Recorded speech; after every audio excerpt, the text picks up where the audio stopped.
નમસ્કાર મિત્રો, વિડીયોમાં સ્વાગત છે તમારું। મિત્રો તમે વિડીયોમાં જોઈ શકો છો કે નાના પોંઢા ગામમાં ખજૂરભાઈ મોડી રાતે બ્લોક ફિટ કરી રહ્યા છે। મિત્રો તો ખજૂરભાઈને હંમેશા મિત્રો નવા કામ કરવાનો, અલગ અલગ કામ શીખવાનો ખૂબ જ શોખ હોય છે અને મિત્રો તે કરે પણ છે। આપણે ઘણી બધી વાર જોયું હોય તો ખજૂરભાઈ કહેતા હોય છે હું પુટ્ટીનું કામ કરીશ, હું કલરનું કામ કરીશ, હું પ્લાસ્ટરનું કામ કરીશ, કે હું બ્લોક ફિટ કરીશ, હું સ્ટાઇલ કાપીશ। આ બધું કામ ખજૂરભાઈ મિત્રો તેના ટીમ મેમ્બર પાસે શીખતા હોય છે અને તેને ખૂબ જ શીખવાનો શોખ છે મિત્રો, અને તે જાતે પણ કામગીરી હાથમાં ધરી લે છે। મિત્રો તમે વિડીયોમાં જોયો કે બ્લોક કામગીરી ખજૂરભાઈ હાથમાં ધરી હતી। તો આ છે મિત્રો મહાનતા કે એટલા મોટા સેલિબ્રિટી હોવા છતાં મિત્રો કોઈ જાતનો ઘમંડ નથી। સામાન્ય માણસ તરીકે કામ કરી લોકોના 2 થી 3 દિવસમાં ઘર બનાવી આપે છે, લોકોને રાહત આપે છે, સુખી જીવન આપે છે, જેથી ખજૂરભાઈ લોકોના દિલમાં વસે છે। મિત્રો તો આ છે ખજૂરભાઈ પ્રત્યેનો પ્રેમ। મિત્રો કે ખજૂરભાઈ પ્રત્યે લાગણીના સંબંધો બંધાઈ ગયા છે કે ખજૂરભાઈ પાસે લોકો દોડીને શા માટે જાય છે, કેમ કે ખજૂરભાઈ સાથે લાગણીના સંબંધો દોડાઈ ગયા છે। તમે જોઈ શકો છો કે ખજૂરભાઈ નવા ઘર બનાવતા તો ત્યાં મિત્રો હંમેશા તેનો મેન ઉદ્દેશ એ જ હોય કે લોકોનું 2 થી 3 દિવસમાં ઘર બની જાય ને તે સુખી જીવન જીવવા માગે।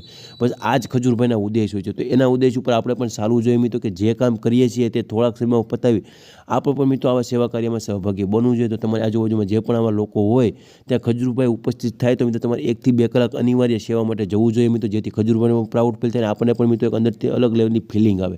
તો આ ખજૂરભાઈની સેવા વિશે તમારું શું કહેવું છે કોમેન્ટ બોક્સમાં જરૂર બતાવજો, અને ખજૂરભાઈની આ મહાનતાને હું તો લાખ સમાલ આપું છું મિત્રો। તો તમે પણ લાઈક, શેર, સબસ્ક્રાઈબ કરી દેજો અને આખા ગુજરાતમાં વિડીયો વાયરલ કરી દેજો, જેથી હરેકના ઘરે ખબર પડે કે ગુજરાતમાં ખજૂરભાઈનો પાવર શું છે।